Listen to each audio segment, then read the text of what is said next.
이 화면은 놀부가 흥부를 구박하는 그러한 모습입니다. 자, 근데 여러분 오늘 지금까지 우리가 나눈 이 탕자의 비유에서 탕자와 맏아들과 놀부와 흥부와의 관계를 비추어 보면은 누가 놀부고 누가 흥부일까요? 예. 그러면 또 이 질문을 우리들 자신에게 비춰봐서 우리는 이 놀부와 흥부 또 탕자와 맏아들 중에 어떤 모습에 가깝습니까? 예. 사실 이제 놀부는 흥부가 아버지로부터 받아야 될 재산까지 다 가로챘기 때문에 이 형인 놀부와 이제 지금 맏아들의 경우는 좀 틀리다. 우리가 그렇게 볼 수 있습니다. 물론 당연히 틀리죠.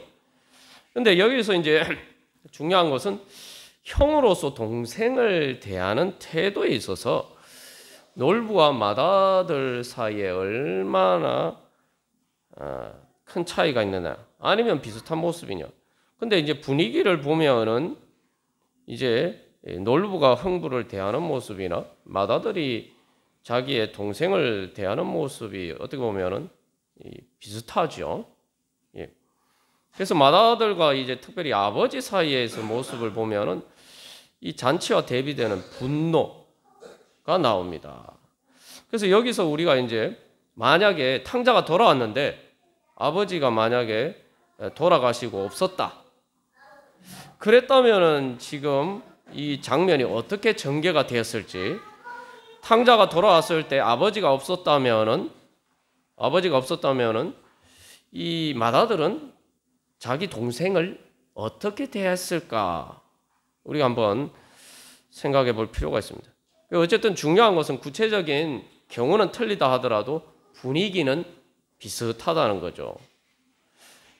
그리고 여기서 아버지에게 분노하는 아들의 모습, 우리가 한 가지 분명히 알 수 있는 것은 이것은 천국의 모습은 아니다. 화목한 가정의 모습은 아니다라는 사실을 우리가 분명히 알 수가 있습니다. 그렇다면 이게 누구 잘못이겠습니까? 맏아들의 잘못입니까? 아버지의 잘못입니까? 탕자의 잘못입니까? 도대체 문제가 무엇일까요? 과연 맏아들의 분노의 원인은 무엇이고 거기에 대한 책임은 누구에게 있는 것입니까? 맏아들의 분노는 정당한 것입니까? 우리가 이러한 문제들 통해서 우리 자신의 모습을 비춰보면서 하나님 나라의 축복을 받는데 장애물이 되는 그러한 것들을 제거하기를 소망합니다. 그래서 오늘 이 비유를 이해해 보려면은 이제 우리가 이 배경을 알 필요가 있어요. 그게 이제 얼핏 보면은 맏아들의 분노가 상당히 정당해 보여요. 아유, 나라도 그럴 만하다. 우리가 이렇게 생각이 됩니다. 근데 이제 이게 예수님께서 이제 비유로 하신 것인데, 누가복음 15장 1절 2절에 보면은 두 부류의 사람들이 등장하죠. 세리와 죄인들이 있고 바리새인과 서기관들이 있어요. 그래서 이 두 부류의 사람들이 있는데, 여기서 이제 당연히 이제 탕자는 세리와 죄인들을 가리키는 거예요. 근데 여기서 우리가 한 가지 기억해야 할 것은 맏아들이 분노하는 탕자는 회개하고 돌아온 탕자라는 거죠. 여기서 보면은 이제 세리와 죄인들이지만 그들이 왜 예수님께 나왔습니까? 말씀을 들으려고 주님께 가까이 나왔다. 원문상에서는 예수님을 들으려고. 이건 예수님의 말씀을 듣고 예수님께 순종하고 예수님께 따르기 위해서 그들이 나왔다는 거죠. 그런데 이제 여기서 이제 맏아들은 그래서 이제 바리새인과 서기관들을 이야기하는 겁니다. 바리새인과 서기관들이 이제 그 사람들이 예수님께 나오니까 수군거렸다. 그래서 이 사람은 예수님이죠. 여기서도 우리가 한 가지 중요한 사실을 발견하죠. 이 맏아들과 똑같은 그 분위기를 발견할 수가 있어요. 맏아들이 자기 아버지 보고, 이 한글 성경에는 다 아버지라고 번역했습니다. 원문상에는 다 너예요. 너, 당신. 그래서 아버지라고 부르지도 않고 당신, 그리고 자기 동생 보고도 자기 동생으로 인정하지 않고 당신의 아들이 이런 식으로 이야기를 합니다. 여기 이제 바리새인들도 예수님에 대해서 뭐라고 해요? 이 사람이. 우리가 보통 싸우고 다툴 때, 이 사람이 지금 뭐 하는 일이야? 뭐 하는 거야? 뭐 이런 식으로 할 때 이 사람이. 그래서 어떻게 보면 이게 상당히 이게 비슷한 그러한 분위기를 풍기고 있습니다. 예수님이라고 하지 않고 주님이라고 하지 않고 이 사람이 죄인을 영접하고 음식을 같이 먹는다. 이게 이제 여기서 마다들은 바리새인과 서기관들의 모습을 보여주고 있습니다. 자, 그러면 마다들의 분노가 정당해 보인다고 생각하면, 자, 여기 그것을 비유로 보여주는 바리새인과 서기관들의 지금 이런 태도는 여러분 정당해 보입니까? 예. 여기서 이제 수군거렸다 이제 이렇게 번역되는데 원문상에는 투덜거린다, 불평불만한다는 거예요. 근데 이거를 직설적으로 예수님께 얘기는 못하고 자기들끼리 막 수군거린다는 거예요. 근데 이게 단순히 투덜거리고 불평한다는 얘기가 아니라 이 원문상 이 단어는 거기 앞에 이제 디아라는 접두사가 사용되어서 아주 강하게 심하게 투덜거리고 불평한다는 거예요. 이 단어는 이스라엘 백성들이 광야에서 자기들이 조금만 뭐 힘든 일이 있으면은 모세하고 아론을 대해서 막 원망하죠. 그럴 때 사용되는 것과 똑같은 단어예요. 그래서 또 이게 미완료형으로 사용됐어요. 그래서 한 번 뭐 그냥 이렇게 자기들끼리 수군거린 데서 그치지 않고 계속 수군거린다. 자, 그러면 여러분, 이 바리새인과 서기관들의 태도가 정당합니까? 합당합니까? 이 바리새인과 서기관들이 참 내가 바리새인과 서기관들이라도 참 그럴 만하다. 여러분 그렇게 생각이 드십니까? 근데 여기서 세리와 죄인들이 뭘 잘못했습니까? 예수님의 말씀을 들으러 왔는데 뭘 잘못했죠? 우리가 오늘 예배 드리러 나온 이유도 뭡니까? 예수님 말씀 들으러 나온 것 아닙니까? 그러나 또 많은 경우에 우리가 예수님 말씀 들으러 왔는데도 말씀에 집중해서 제대로 듣지 못할 때도 있는데 세리와 죄인들은 예수님의 말씀을 들으러 왔어요. 세리와 죄인들이 도대체 뭘 잘못한 거죠? 그러면 그들을 예수님의 말씀을 들어온 그들을 맞아서 영접하고 기뻐 받아주시면서 같이 그들과 이제 식사를 하시는 예수님은 도대체 뭘 잘못하신 걸까요? 예. 자, 여기서 사실은 우리가 이제 마다들의 경우만 보면은 마다들 내가 마다들이라도 그럴 만하다 이런 생각이 드는데 이게 이제 바리새인과 서기관들의 요 상황에 비춰놓고 보면은 이거 뭔가 좀 잘못된 것 같은데 정당하지 않은 것 같은데 이런 생각이 듭니다. 그래서 이제 우리가 지난주에 나눈 것처럼 마다들이 바로 집 앞에서 집에 들어가지는 못하는 그 2% 부족한 것, 그 문제가 뭔지 우리가 잘 알아야 돼요. 그 실체를 잘 알아야 됩니다. 그리고 내 안에 그런 것들이 있지 않는지 우리가 이거 잘 발견해서 그거를 빨리 제거해야 돼요. 왜냐하면 그 2% 부족한 것처럼 보이는 것, 그것이 바로 내가 하나님 나라의 은혜를 누리는 것을 가로막는 결정적인 장애물이 되기 때문이에요. 탕자가 뭐 아버지를 멀리 떠나는 것처럼 100% 부족한 거나 뭐 지금 마다들이 2% 부족한 거나 어쨌든 집에 들어가서 하나님 나라의 그 잔치를 즐기지 못하는 건 똑같아요. 예.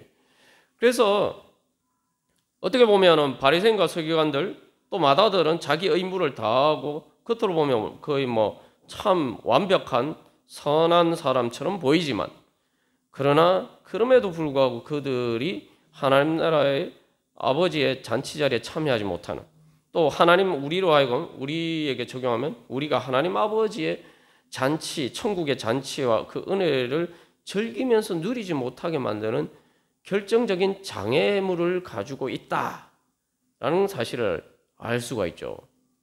그래서 우리가 이제 마다들은 잠재적인 탕자다 이렇게 했는데 또 다른 식으로 얘기하면은 마다들 안에는 잠재적인 놀부가 있어요.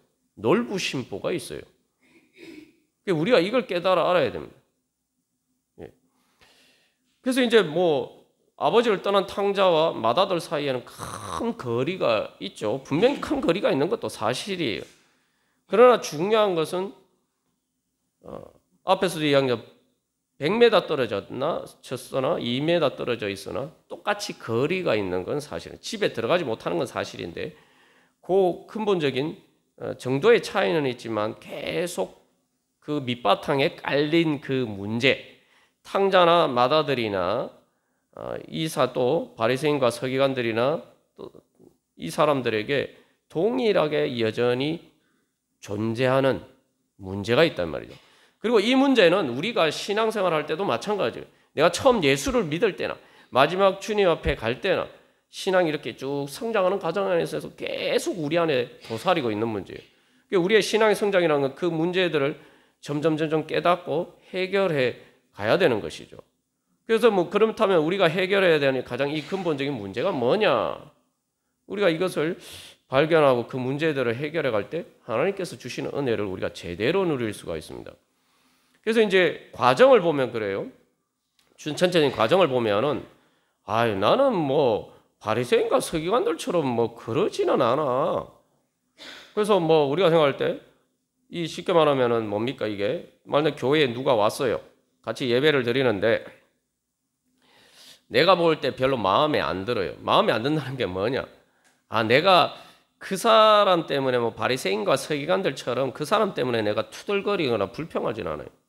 나는 그렇게 하진 않아요. 그런데 그 사람을 내가 그렇다고 막 영접하고 아유 왔습니까? 정말 반갑습니다. 막 이렇게 환영하고 싶은 마음이 없어요. 그리고 또 같이 앉아서 밥을 같이 먹고 싶은 생각은 없어요.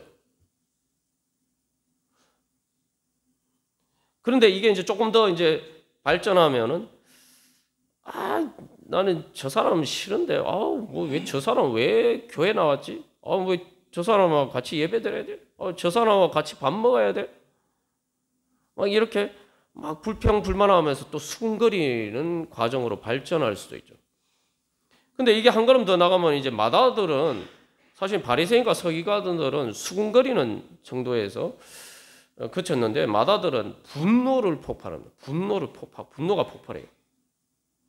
이게 한 걸음 더 나가면 어떻게 됩니까? 가인이 여기서도 형이에요.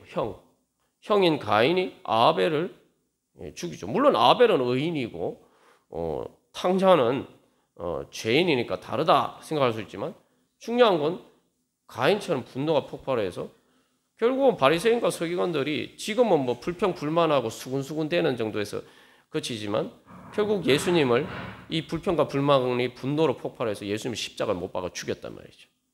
그래서 이거 보면은 이 쭉 과정을 이제 여러 단계들을 우리가 쭉 살펴보면은 이게 다 다른 것 같아요.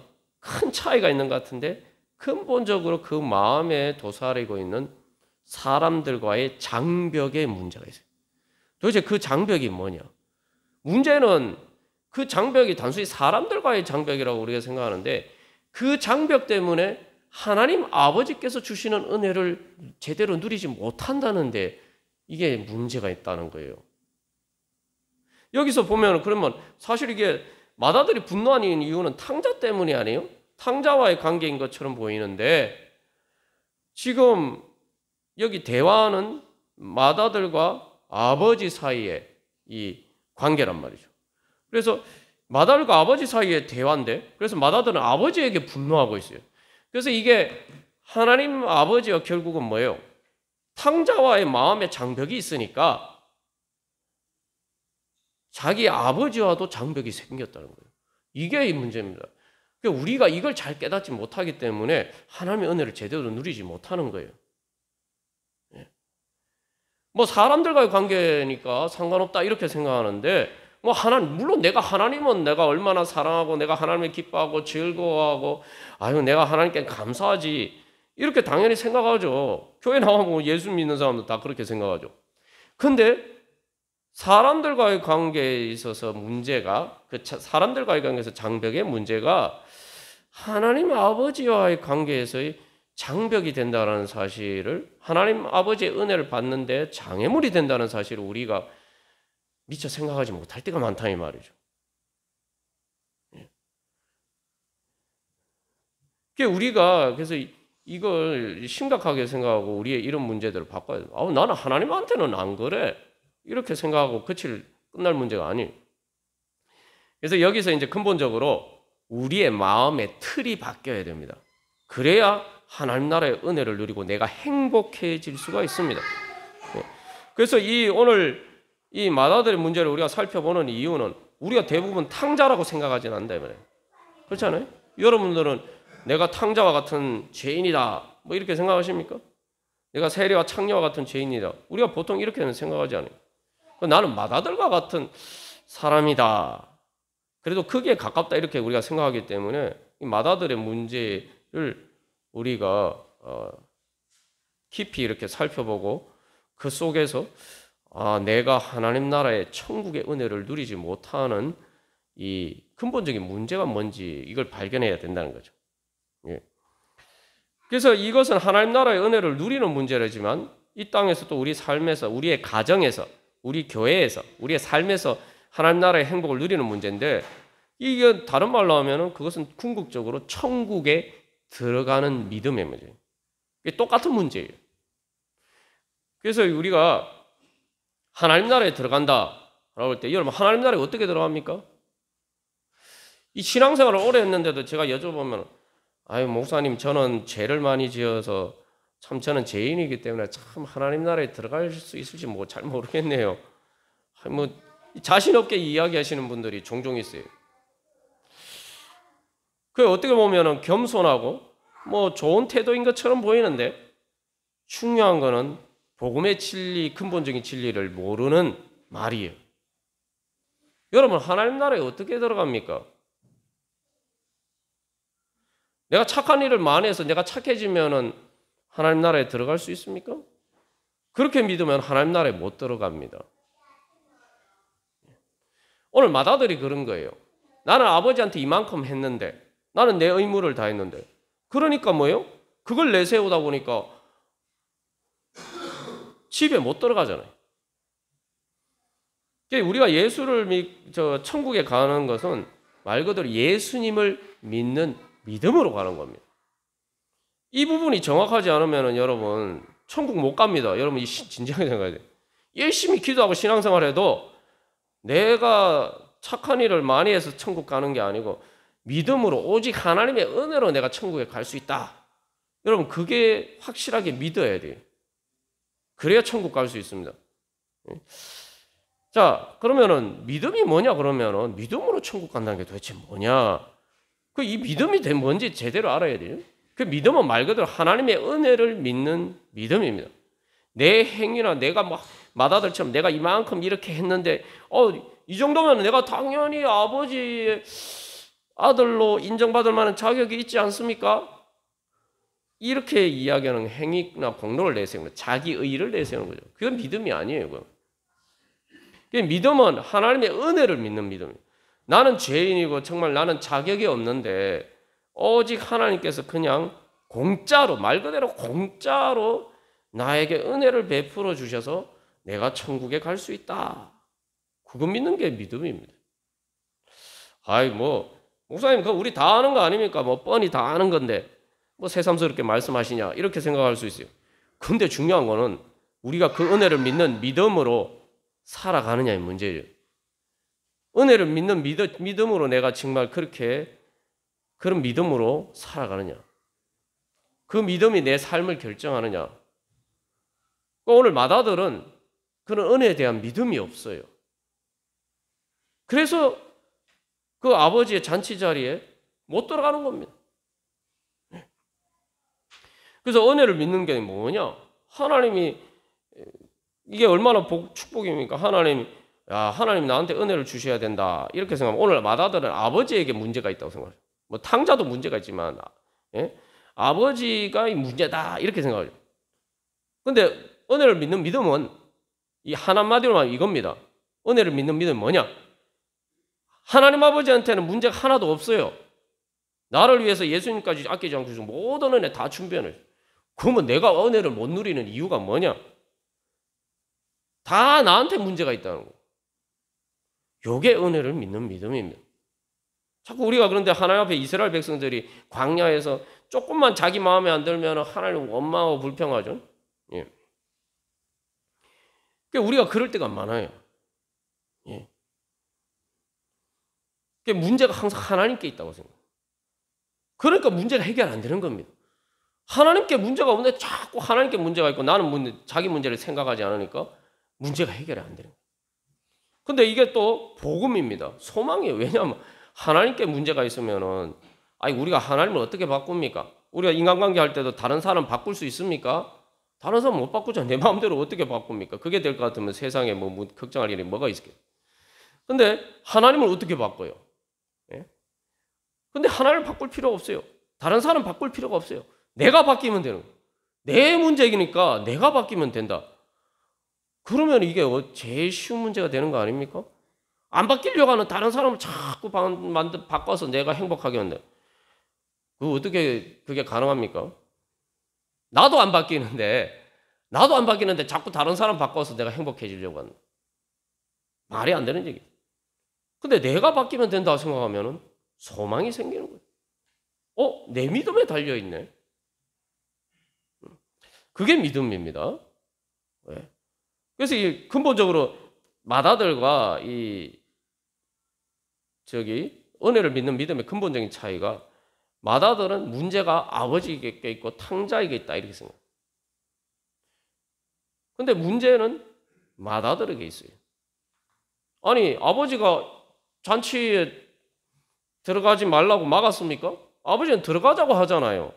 그리고 또 탕자가 형은 저 싫어하니까 들어오지 마세요 이렇게 얘기했습니까? 아니잖아요. 도대체 누가 막았습니까? 자기 스스로 거부하는 거예요. 그러니까 우리가 항상 그걸 깨달아야 됩니다. 하나님 앞에서. 내가 믿음이 없어서, 내가 믿지 않아서, 내가 하나님의 은혜를 몰라서, 내가 하나님의 은혜가 바로 내 옆에 있고 내가 믿음으로 손만 뻗으면 얼마든지 받아서 충만하게 누릴 수가 있는데 내가 믿음이 없어서 내가 그것을 누리지 못한다. 이것을 깨달아 가는 게, 이것을 인정하는 게 믿음입니다. 그게 하나님의 은혜를 믿는 믿음이에요. 근데 이제 우리는 여기서 이제 문제가 하나님의 은혜의 가치를 너무 모른다는 거예요. 우리가 다 잘 알고 있다고 생각하는데 다 잘 알고 있다고 생각하면 아직도 하나님의 은혜를 모르는 겁니다. 진짜 하나님의 은혜를 알면은 참 내가 또 진짜 지금까지 하나님의 은혜를 너무 모르고 살았구나. 이거 깨달아 가는 게 진짜 하나님의 은혜를 깨달아가는 과정이에요. 왜냐하면 하나님의 은혜는 무한하시기 때문에. 그래서 하나님의 은혜를 믿는 믿음이 생기려면 하나님의 은혜를 알아야 돼요.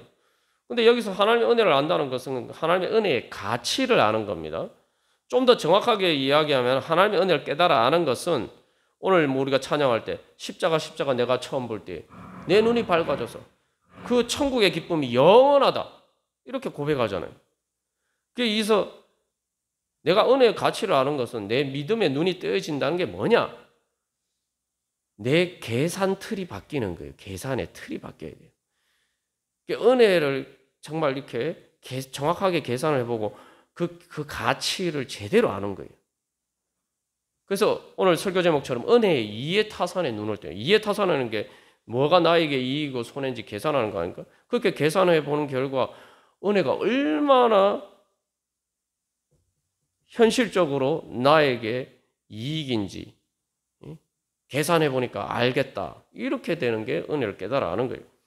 그래서 이제 그건 다른 말로 하면 그래서 이게 그런 은혜를 제대로 깨달아야지 합리적인 계산이라는 말이 나와요. 그래서 합리적인 예배 우리가 나눴잖아요. 로마서 12장 1절. 영적인 예배가 합리적인 예배. 하나님께서 우리에게 베풀어 주신 그 은혜에 합당한 이치에 맞는 그 계산에 맞는 것을 주님 앞에 드리는 게 실한 말이죠. 이게 계산의 틀이 바뀐다는 게 뭐냐? 여러분, 그래서 제가 돈 가지고 자꾸 비유를 많이 하는데 예수님도 그래서 돈을 가지고 많이 말씀하셨어요. 돈을 볼 때, 현금 지폐 다발을 볼 때, 지폐를 눈앞에 볼 때 그게 좋아 보이는 것처럼 그렇게 보여야 돼요. 하나님의 은혜가. 그렇게 보여야 내가 은혜를 깨달아 안 겁니다.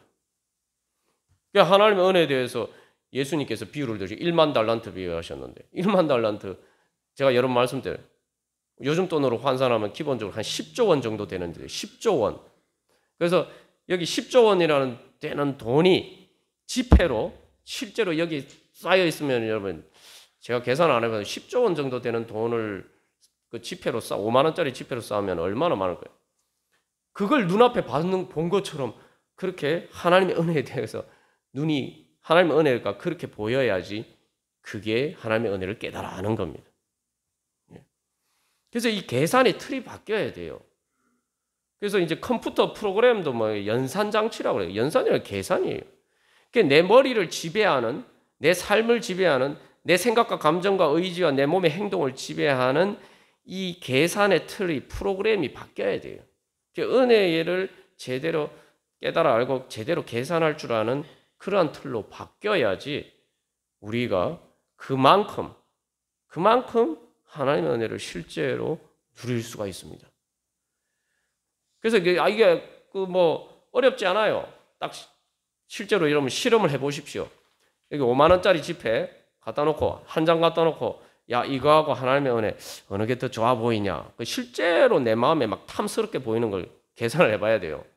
그 다음에 5만 원짜리 10장 갖다 놓고 그 다음에 100장 갖다 놓고 자꾸 비교를 해봐야 돼요. 진짜 하나님의 은혜가 이거보다 더 막 이렇게 눈이 벌떡 뜰 정도로 그렇게 보이느냐. 그렇게 보이는 만큼 하나님의 은혜를 실제로 누릴 수 있습니다. 내 눈에 그렇게 안 보이니까 하나님의 은혜를 내가 못 누리는 거예요. 그러니까 오늘 맏아들의 문제가 그것입니다. 그래서 오늘 근본적으로 맏아들에게 주어진 문제는 지금 주어진 과제는 아버지가 이야기하는 거는 야 너는 네 공로를 내세우는 품꾼으로 나하고 같이 있을 거냐? 아니면 내 은혜를 받는 내 아들로 될 것이냐? 지금 아버지는 그 이야기를 하고 있어요. 맏아들한테. 이거 다르면 그러면 아버지 아들이 될 거면은 탕자의 형이 되어야 되죠. 그죠? 그런데 품꾼이 되면은 그래. 네가 네 공로를 따라서 인정받기로 하는 품꾼이 되면은 탕자를 굳이 환영하고 그 잔치에 참석할 필요가 없어요. 예. 요게 핵심적인 문제입니다. 이거 다른 말로 하면 야 너는 우리가 그래서 천국 가는 믿음을 선택하냐 오직 은혜를 믿는 믿음을 선택하냐 아니면 내 행위나 공로를 보상을 받기를 원하는 자기의를 내세울 거냐 이 두 가지 중에 뭘 선택할 거냐 그 문제예요. 자 여러분은 뭘 선택하시겠습니까?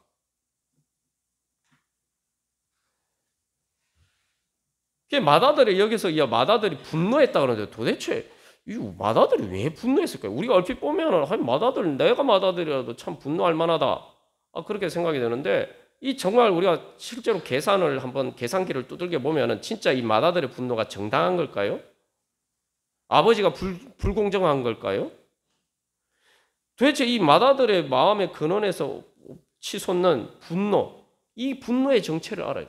우리 마음에 이러한 것들의 뿌리가 되는 것들을 발견해서 제거해야 됩니다. 그만큼 우리 마음 가운데 천국이 이루어져요. 맏아들은 기본적으로 여기서 아버지에게 요구하는 게 뭡니까? 나는 내가 일한 대로 탕자는 일을 안 했다는 거죠. 탕자하고 비교해서.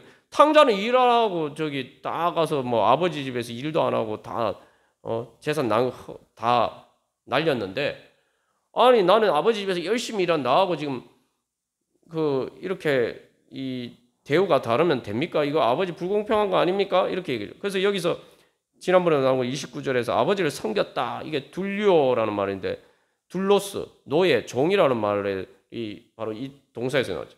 내가 정말 아버지 종처럼 일했는데 어떻게 이 탕자하고 나한테도 안 해준 일을 탕자한테 그렇게 해줍니까? 막 이렇게 이제 아버지 정말 불공평합니다. 이렇게 이야기하잖아요. 자 그러면 이 이야기를 들어보면 이 맏아들의 논리를 한번 따라가 볼까요? 이거 맏아들의 논리는 뭡니까? 자기가 일한 것에 대한 보상을 요구하는 거잖아요. 탕자하고 비교해서. 그죠? 예. 근데 이게 보면 지난번에 나눈 것처럼 탕자가 아버지께 돌아왔을 때 아버지가 나를 요만큼 받아줬으면 좋겠다 생각하는 거 똑같죠? 아버지에게 돌아가면은 내가 아버지께 품꾼이라도 되었으면 참 좋겠다 이렇게 생각하죠. 근데 여기 차이가 있죠. 탕자는 아버지의 품꾼 되는 걸 정말 다행이다. 내가 그 정도만 해도 정말 정말 다행이다. 아버지가 나를 그렇게만 받아줘도 정말 감지덕지다. 이렇게 생각하잖아요. 근데 맏아들은 아버지가 품꾼으로 대해주지 않는다라고 생각하는 거예요. 도대체 그래서 탕자는 아버지께 감사하는 태도인데 똑같이 품꾼으로 대도 맏아들은 감사하지 않고 있어요. 그래서 이 맏아들과 이 아버지 사이가 거리가 멀죠. 아버지는 지금 여기서는 고용주예요. 아버지가 아닙니다. 예. 그러니까 보수를 요구하는 거예요. 정당한 보상을 요구하는 거예요. 로마서 4장 4절에서 일하는 자에게는 그 삭시 은혜로 여겨지지 아니하고 보수로 여겨진다. 이게 뭐냐면 내가 일한 것을 내세우는 사람한테는 뭔가 받으면은 이건 내가 일한 데에 대해서 내가 보상으로 받은 거지. 당연히 받은 거야. 그죠? 보수, 그죠? 월급 받듯이. 근데 그래서 그렇게 은혜라고 생각 안 한단 말이에요. 지금 맏아들은 그렇다는 거죠. 그래서 이제 감사하는 마음이 전혀 없죠. 자, 그러면은 이게 뭡니까, 결국은? 그래서 맏아들은 자, 그렇게 보수를 요구하는 거는 품꾼이죠. 보수를 요구하는 가족이 아닙니다. 가족이 아니에요. 이게 맏아들의 이제 자가당착이고 모순이. 자기가 자기의 탕자하고 비교해서 자기 일에 대해서 정당한 보상을 받기를 요구를 했는데 그렇게 하다 보니까 아버지나 뭐 탕자가 자기 가족으로 받아들이기 동생으로 받아들이기 싫어서 그렇게 했는데 그러다 보니까 아버지하고 관계가 남남이 돼 버렸어요. 그래서 아버지라고 얘기하고 당신이 이렇게 얘기해요. 우리가 인간관계에 그렇게 문제가 생기면은 중요한 건 그게 하나님하고 관계도 그렇게 문제가 생긴다는 거 사실을 그래서 잘 알지 못한 문제가 여기서 그대로 드러나는 거예요. 탕자와 가족 일을 거부하다 보니까 탕자를 기뻐 받아주는 아버지하고도 가족이 되기 싫다는 거예요. 자, 그러면은 한번 이 계산기를 한번 두들겨 보면 어떻게 될까요? 이게 원래 여기 오늘 본문에 그 아버지께 대답하는 막 아버지께 공박하는 29절 아버지께 막 따지는 이야기죠. 29절에 보면은 내가 이렇게 얘기하는데 여기 원문상에는 이두라는 단어가 이두라는 뭐예요? 보자, 보라라는 뜻이에요. 이게 뭐냐? 우리 한국말도 그러죠. 우리 한번 따져보자. 이런 말 하잖아요. 여러분 가족들끼리라도 의가 상할 때 야, 네가 잘했는지 내가 잘했는지 우리 한번 따져볼까? 그때도 따져볼까? 지금 그런 거예요. 한번 따져보자. 지금 이런 거예요. 아버지한테 지금 한번 따져봅시다. 한번 봅시다. 예? 도대체 아버지가 이렇게 하면 되겠습니까? 이런 거죠. 그러니까 한번 따져볼까요? 그러면 여러분 한번 실제로 따져보면은 맏아들의 이런 말이 계산이 정확한 걸까요? 하나님께서는 이스라엘 백성들에게 가나안 땅을 주시겠다고 말씀하시면서 그 은혜에 대해서 뭐라고 말씀하시냐면 너희들이 심지 않은 것을 주고 너희들이 건축하지 않은 것을 줄 것이다. 그래서 너희가 채우지 아니한 것을 얻게 하시고 너희가 파지 아니한 우물을 차지하게 하시고 너희가 그래서 그런 것들을 차지해서 너희를 배불리 먹게 하실 것이다. 이렇게 얘기했잖아요.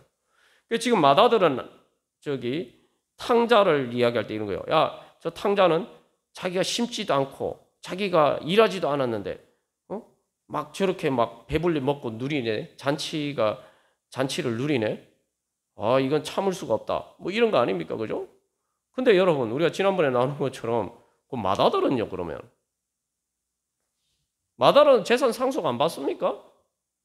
아니, 맏아들이 아버지한테 재산 상속 받는 거는 자기가 뭐 심은 겁니까? 자기가 일해서 받은 거 아버지 재산 상속 받는 거예요? 아니잖아요. 그러면은 지난번에도 나눈 것처럼 그럼 다른 사람이 그 맏아들 누구는 저렇게 부잣집에 태어나서 저렇게 재산 상속 받고 막 이렇게 막 얘기를 하면은 뭐 맏아들도 별다릅니까? 그리고 여기서 또 맏아들의 이 불평이 얼마나 겉으로 보면은 상당히 정당해 보이는 것 같은데 이게 다 말이 안 돼요. 하나부터 열까지 다 말이 안 됩니다. 예. 첫 번째, 왜 탕자한테만 살찐 송아지 잡아줍니까? 나한테 염소 새끼도 안 주고 이렇게 했는데 아니 여러분 살찐 송아지를 왜 친구들하고 먹는 잔치에 줍니까? 그거는 살찐 송아지는 가족들이 잔치에만 먹는 거예요. 왜 그런데 맏아들은 자기 동생은 안 되고 자기 친구들하고 즐기는데 왜 살찐송아지 안 주냐고 지금 따지거든요. 원래 그런 거 아니에요. 그럼 가족들이 잔치 때 주는 거예요. 그 왜 친구들하고 같이 먹으려고 그래요? 그리고 염소 새끼 안 준다고 막 투덜투덜 대는데, 아니 품꾼이 자기 일을 했는데 품삯만 주지 누가 품꾼한테 주인이 친구들하고 놀게 여기 염소 새끼를 주는 게 그게 저기 고용주의 의무입니까? 품꾼한테 왜 그런 일을 해줘야 되죠? 품꾼한테 그런 일을 해줄 이유가 뭐가 있습니까?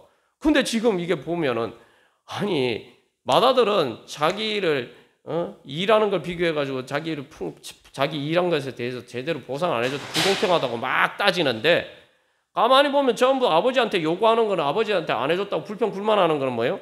다 아들이 받는 거예요. 품꾼으로 대접 안 해줬다고 따지면서 왜 아들한테 해줘야 될 걸 나한테 안 해주냐, 뭐 이렇게 지금 얘기해요. 그리고 여기서 자기 일을 열심히 했다.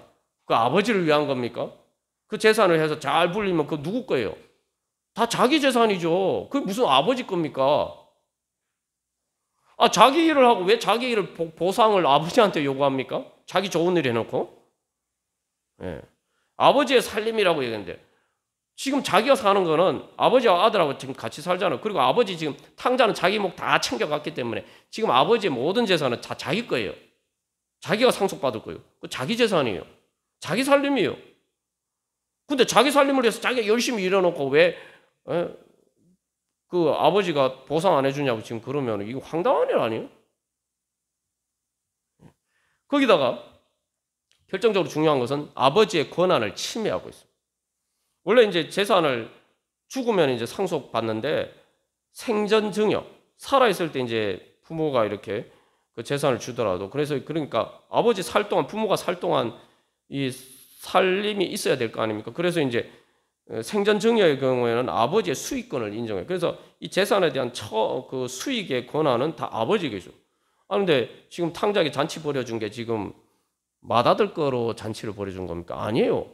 아버지의 것으로 아버지가 자기 원하는 대로 한 거예요.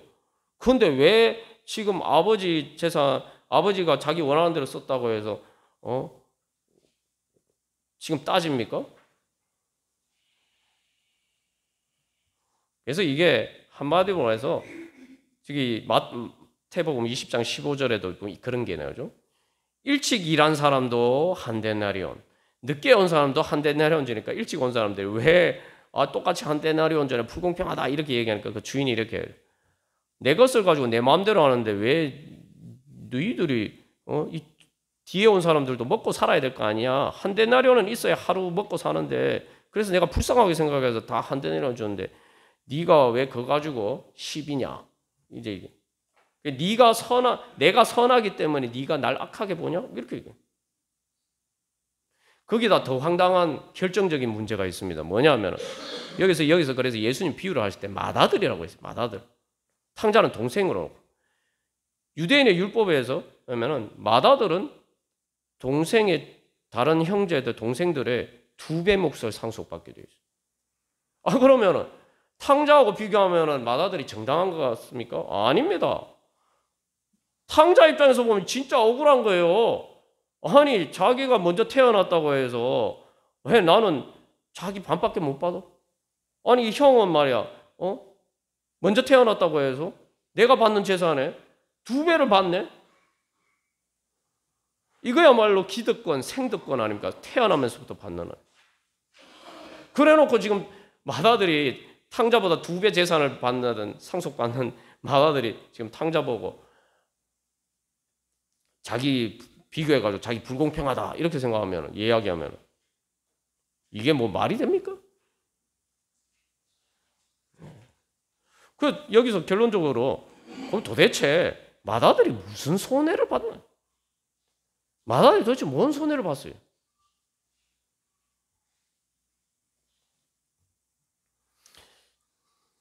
우리가 하나님의 은혜를 잘 계산을 해봐야 됩니다. 그래서 다시 한번 우리가 하나님의 은혜를 따라서 은혜의 계산을 따라 사는 사람이 될 것이냐, 아니면 내 의와 공로를 주장하는 사람으로 그런 계산 틀에 따라 살 거냐.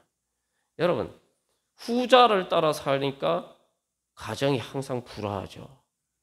여러분, 자식들끼리 싸울 때도, 여러분 부모의 입장에서 보면 자녀들끼리 싸울 때도, 예? 나는 이만큼 했는데 넌 아버지가 편찮으실 때 너 뭐 했어? 아니 그렇게 말하는 형은 나는 이런 게 할 때 형은 뭐 했어? 뭐 이렇게 막 서로 계산기 들고 막 계산기 두들기면 이제 집안이 풍지박산 나는 거죠. 그런 계산기를 가지고 그런 계산의 틀에 따라 삶이니까 하나님 나라가 안 이루어지는 거예요. 하나님의 은혜의 계산기를 따라 살면은 이게 맨날 아무리 계산기 두들겨도 답이 안 나와요. 그냥 감사할 거 봤어요. 아이고, 다 하나님 은혜입니다. 다 모든 것이 하나님 은혜입니다. 저는 죄인인데 어떻게 이런 은혜를 베풀어 주셨습니까? 저는 아무 공로 없는데 어떻게 이런 은혜 베풀어 주셨습니까? 정말 오직 은혜입니다. 정말 감사할 것밖에 없습니다. 주님 감사합니다. 하나님께서 오늘도 우리를 부르십니다. 너는 하나님의 은혜를 받은 하나님 아버지의 아들로 살기를 원하느냐? 하나님 아버지의 딸로 살기를 원하느냐? 아니면은 그저 품꾼으로 살기를 원하느냐? 우리 다시 한번 주님 앞에서 결단하면서 우리 자신을 돌이켜보면서 우리 주보 3에 있는 기도문을 따라서 기도하고 우리 함께 또 기도하도록 하겠습니다. 제가 먼저 1번 읽겠습니다. 천국에 들어갈 수 있는 참된 믿음 주소서.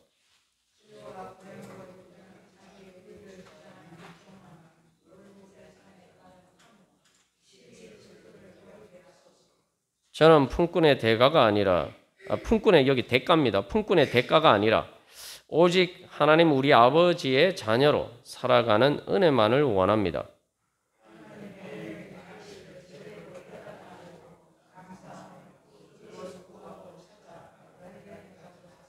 다 같이 읽겠습니다. 하나님의 집에서 주님과 성도들과 함께 서로 사랑하면서 삶으로서 천국 잔치의 은혜를 충만하게 누리고 즐거워하면서 나누게 하소서. 아멘.